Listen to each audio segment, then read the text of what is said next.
За нэмээд нэг зүйл асуу. Энэ 14,400 төрийн албан агчийг одоо бас энэ хэмнэлтийн үүднээс ажлаас сомгох тухай ярьж байгаа.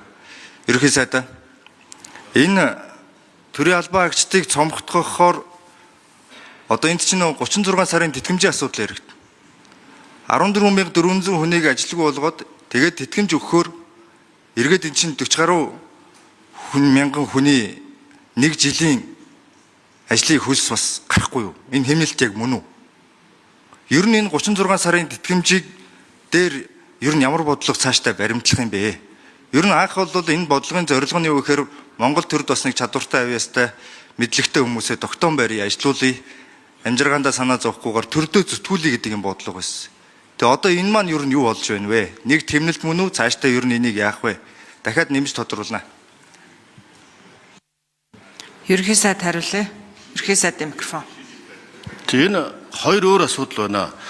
За 14,400 хүнийг цомгох гэдэг шийдвэрийг улсын их хурл таавхан баталсан жилийн төлөвлөгөөнд.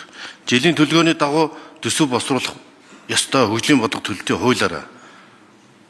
Гэхдээ энийг яаж цомгох уу, яаж хэрэгжүүлэх үү гэдэг талаар дэлгэрэнгүй түрүү ярьсан учраас одоо олон 28 үндэсний хороог цомгох 9 санг татан буулгах гэх мэтлэн дарга нарын тоог, давхардлыг, чирэгдлийг арилгах юм зохиц бодлого хэрэгжүүлж байна. Бас сул орон тоонуудыг цомгох нэг тодорхой ярьсан учраас. Гэхдээ энэ халагдсан улсууд чинь 36 сарын тэтгэмж өгөх юм биш байхгүй юу? 36 сарын тэтгэмж чинь тэтгэврт гарахт нь өгдөг тэтгэмж байгаа. Анх энийг багшимч нарыг доктортой ажиллуулах зорилгоор хөдөө оронд очиж хотод сууршилтай ажиллуулах зорилгоор баталсан чинь энэ өргөцсөөр хагаад ингээд бүх төрийн албан агчдыг хамардаг болцсон. Сүүлдээ бүр доктортой ажиллах. Ерөнхий сайдад нэмж 1 минут өгье.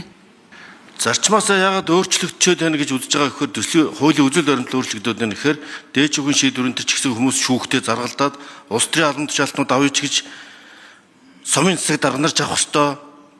Насаараа улс төрөд ажиллаж байгаа. Ингээд нөгөө барьцах сэтгэл зүйч үүсэж байгаа юм. Дээр нь шудрах ёсны зарчимч үүсэж байгаа юм. 5 жил ирж ажиллачаад таваар үржүүлсэн тэтгэмж аваад гарчиж байгаа юм. Цалингаа. Ингээд байгаа нөгөө төрд анх доктортой 10-20 жил ажиллуулах гэсэн тэр бодлогоос илүү 36 сарын тэтгэмжээ тэтгэврт гарахтаа ахиу мөнгө авахгүйсэн хандлага болж байгаа учраас энийг залруулъя гэж манай сангийн яам бодсон юм билээ. Гэхдээ өнөөдөр бас бүлгээр хилцээд нийгэм байдлыг дордуулахгүйгээд хэлж байгаа учраас яг үндэ доктор байх нь гол биш. Ажлын үр дүнгээр нь санхүүжүүлдэг зарчмыг бид сонгоцсон, тийм байх ёстой, тийм зарчим нь ажлын үнэлгээгээр ажилласаа хийжээвэл илүү цалин нэмэгдэл авах ёстой болохоос биш